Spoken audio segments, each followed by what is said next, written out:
So dear students, in last class we have discussed the introductory part of networking, that means what is computer network, what were its uses and what are the types of computer network. So moving to the next step or moving to our next class, we are having the topic protocol. It is also prescribed by the university, it is in your syllabus and it is the most vital part of computer networking. So moving on to the topic. So what do you mean by a protocol? So you can go to the definition part. A protocol is a standard set of rules that allow electronic devices to communicate with each other. That means protocol is a set of rules and regulations. Okay. So protocol is what? Then it is just a set of rules and regulations which govern all the ways through which a message is sent from one location to another location, or we communicate with each other. Okay. So these rules include what type of data may be transmitted, what commands are used to send and receive data, and how data transfers are confirmed. That means a protocol decides or it governs how many data will be sent, how much data will be sent, what are the ways through which the data will be sent, whether the data is received by the receiver or not. Each and everything is governed by the protocol. Okay. So you can think of a protocol as a spoken language. Each language has its own rules and vocabulary. If to, for example, if we say if two people share the same language, then they can communicate effectively. Okay. So protocol is what? The protocol means the rules which we follow to send or receive the messages should be equal. That means it will be easy. For example, let us say I will communicate or I will talk to a person. If both the person means the person who is talking to me is using English language and I am also using English language, then that means it is easily communicable. If I will be telling him in Telugu, he will be replying in Hindi, I will not understand Hindi, he will not understand Telugu, then that is not called as communication. Okay. Similarly, if two hardware devices support the same protocol, then they communicate with each other regardless of the manufacturer or type of device. That means what? Now when two devices or two or more devices, they communicate with each other, okay, using the same rules and regulations, then it will be very easy for them to communicate with among themselves. Okay. So there will be no compatibility problem in between them. Okay. So moving to the next slide, we will be discussing more about what is protocol. So protocol exists for several different applications. That means protocol is not same for all the applications. It depends and it varies from applications to applications.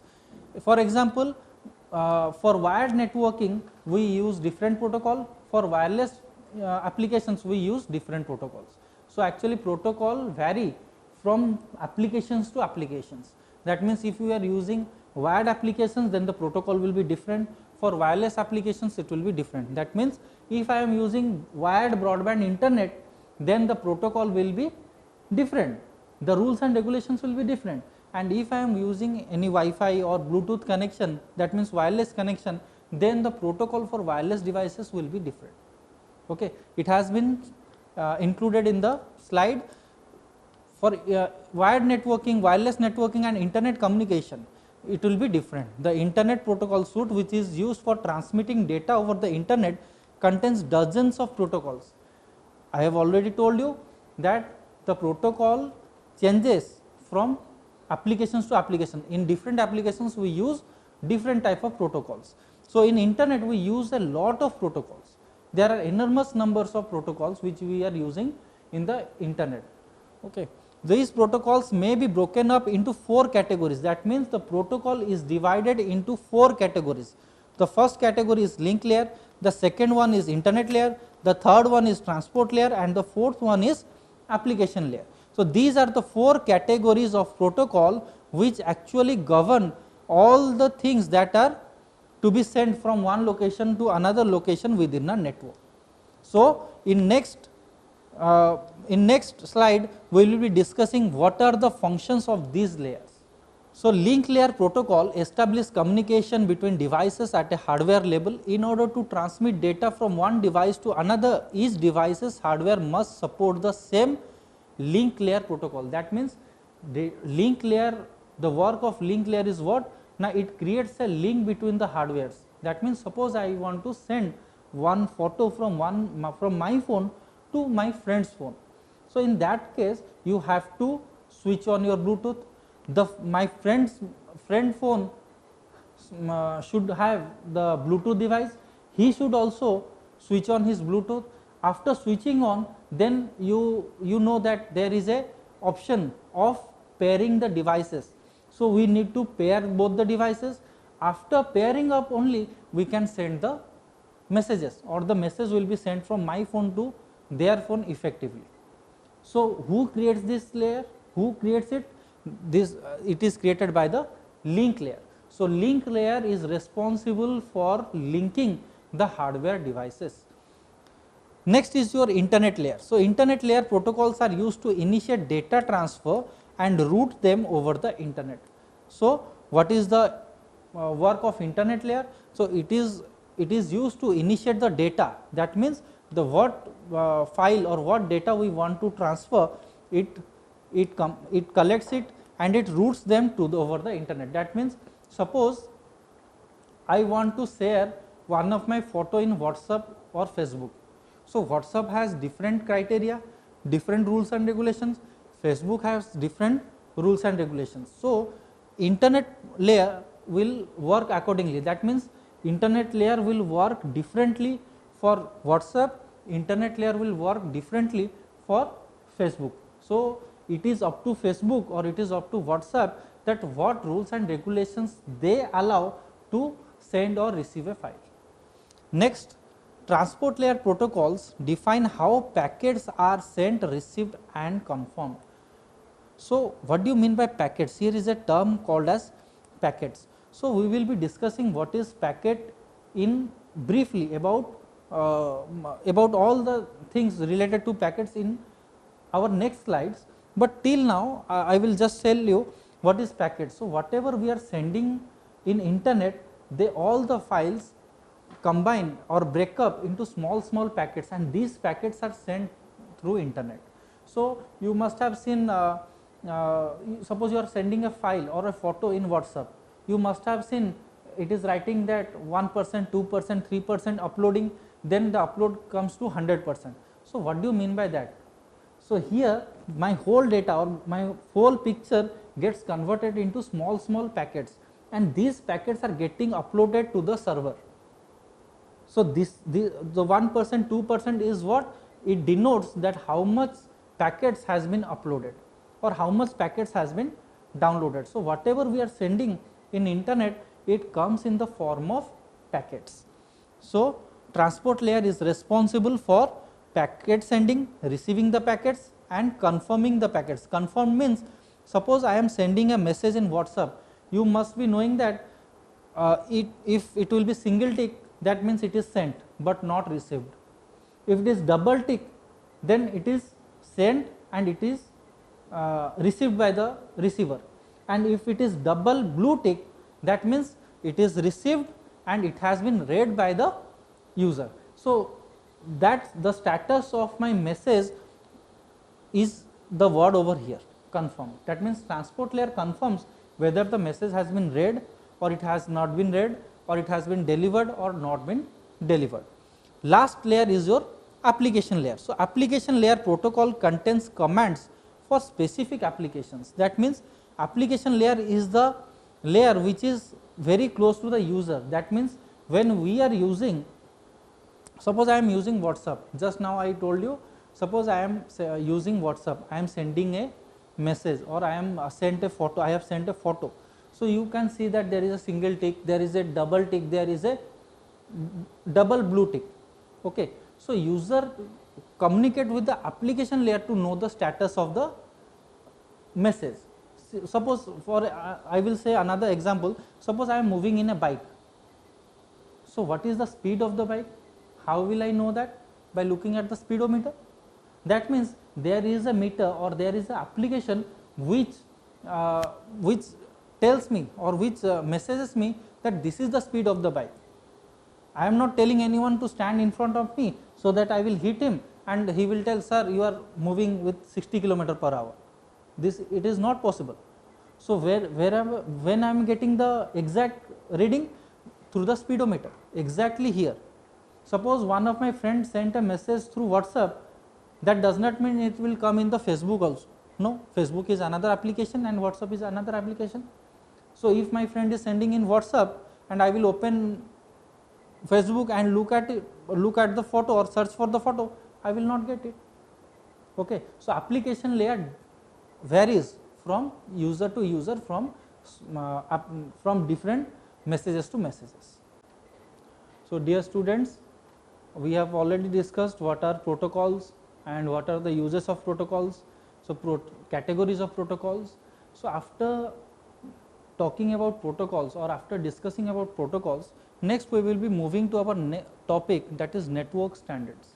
Okay. So what do you mean by network standards? Network standards define the rules for data communications that are needed for interoperability of networking technologies and processes.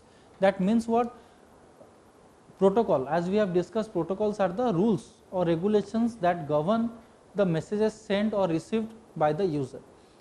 Network standard, actually it is also a rules, it is also a set of rules which govern the protocols. That means it actually calculates or it actually measures the quality of protocol or quality of messages sent from one location to another location. So standards help in creating and maintaining open markets and allow different vendors to compete on the basis of the quality of products while being compatible with existing market products. That means what? It is the network standards which actually decides what is the quality of a product. That means suppose we will go for a Bluetooth device. Suppose I will go for a eyeball Bluetooth device and I will also buy one Zebronics Bluetooth device. You must be knowing or you must have heard that eyeball is much better than Zebronics. So who decides that eyeball is better than Zebronics? It is the network standards which decides that the quality of eyeball is much better than the quality of Zebronics company.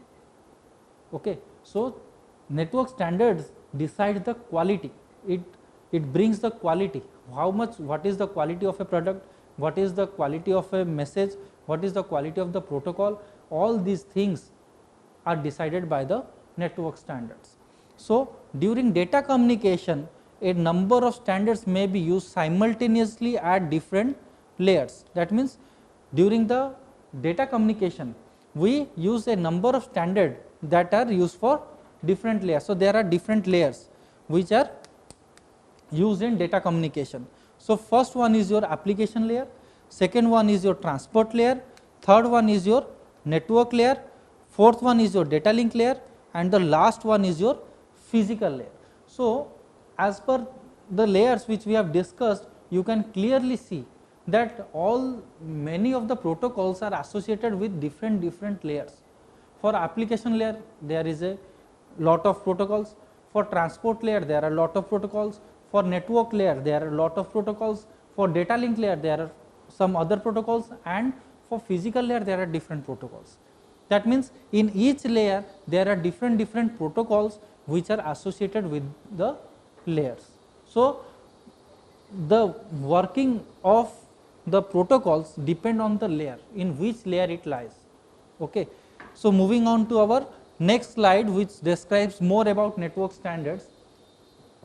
So we can discuss that standards are of two types. First one is your de facto, second one is de jure. So what do you mean by de facto? These are the standards that are followed without any formal plan or approval by any organization. They have come into existence due to traditionals or facts. For example, the HTTP had started as a de facto standard. So first standard is our de facto. That means it does not need any approval. It does not need any approval from the government or from any organization that you govern in this way or you make rules in this way. So whichever is coming in a very liberal way, that we call it as de facto standard. Next one is your de jure. These standards are the ones which has been adopted through legislation by any officially recognized standard organizations. That means, if any standard organization is there and from those organizations we derive some more rules and regulations to define another standard, then it is called as your de jure standard. So, there are two types of standards, de facto and de jure. In de facto there is a liberal way, that means we do not need any rules or regulations, or we do not need any approval from the organizations. Similarly, in de jure there are some other standards from where we collect those rules and regulations and form a new standard. So, these are the two types of network standards. So, these are all about network standards. Thank you.